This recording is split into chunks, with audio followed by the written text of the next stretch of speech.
أعوذ بالله من الشيطان الرجيم. بسم الله الرحمن الرحيم. إذا وقعت الواقعة ليس لوقعتها كاذبة خافضة رافعة إذا رجت الأرض رجا وبست الجبال بسا فكانت هباء منبثا وكنتم أزواجا ثلاثة فأصحاب الميمنة ما أصحاب الميمنة وأصحاب المشأمة ما أصحاب المشأمة والسابقون السابقون أولئك المقربون في جنات النعيم ثلة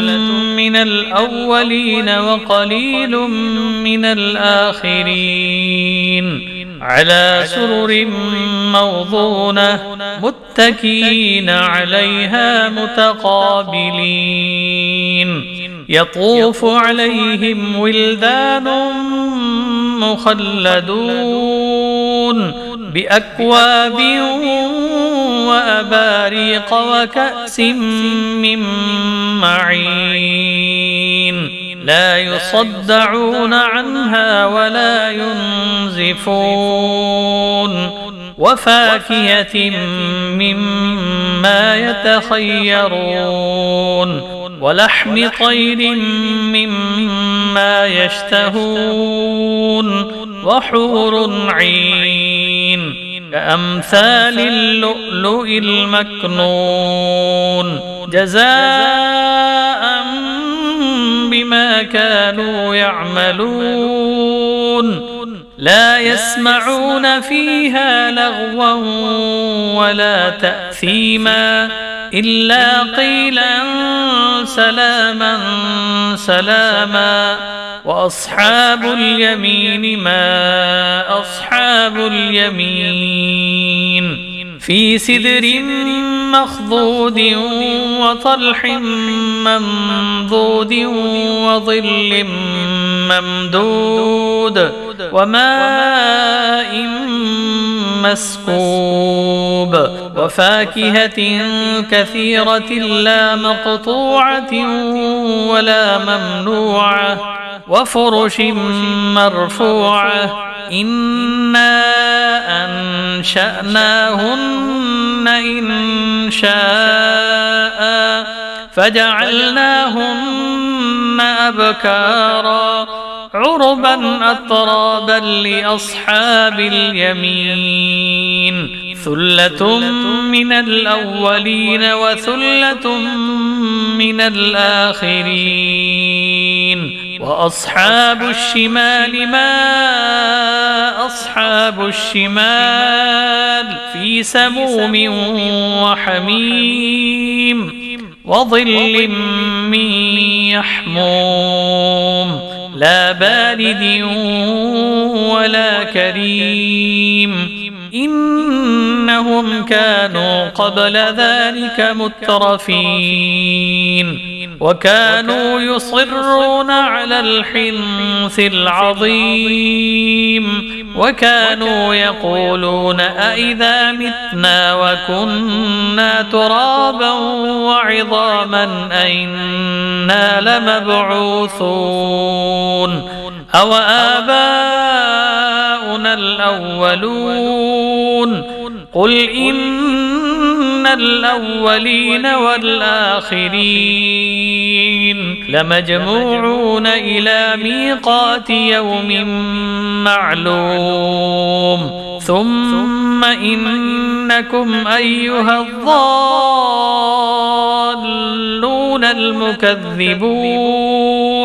لآكلون من شجر من زقوم فمالئون منها البطون فشاربون عليه من الحميم فشاربون شرب الهيم هذا نزلهم يوم الدين نحن خلقناكم فلولا تصدقون أفرأيتم ما تمنون أأنتم تخلقونه أم نحن الخالقون نحن قدرنا بينكم الموت وما نحن بمسبوقين على أن نبدل أمثالكم وننشئكم فيما لا تعلمون ولقد علمتم النشأة الأولى فلولا تذكرون أفرأيتم ما تحرثون أأنتم تزرعونه أم نحن الزارعون لو نشاء لجعلناه حطاما فظلتم تفكهون إنا لمغرمون بل نحن محرومون أفرأيتم الماء الذي تشربون أأنتم أنزلتموه من المزن أم نحن المنزلون لو نشاء جعلناه أجاجا فلولا تشكرون أفرأيتم النار التي تورون أأنتم أنشأتم شجرتها أم نحن المنشئون نحن جعلناها تذكرة ومتاعا للمقوين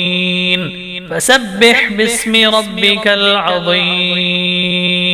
فلا أقسم بمواقع النجوم وإنه لقسم لو تعلمون عظيم إنه لقرآن كريم في كتاب مكنون لا يمسه إلا المطهرون تنزيل من رب العالمين أفبهذا الحديث أنتم مدهنون وتجعلون رزقكم أنكم تكذبون فلولا إذا بلغت الحلقوم وأنتم حينئذ تنظرون ونحن أقرب إليه منكم ولكن لا تبصرون فلولا إن كنتم غير مدينين ترجعونها إن كنتم صادقين فأما إن كان من المقربين فروح وريحان وجنة نعيم وأما إن كان من أصحاب اليمين فسلام لك من أصحاب اليمين وأما إن كان من المكذبين الضالين فنزل من حميم وتصلية جحيم إن هذا لهو حق اليقين فسبح باسم ربك العظيم صدق الله العظيم.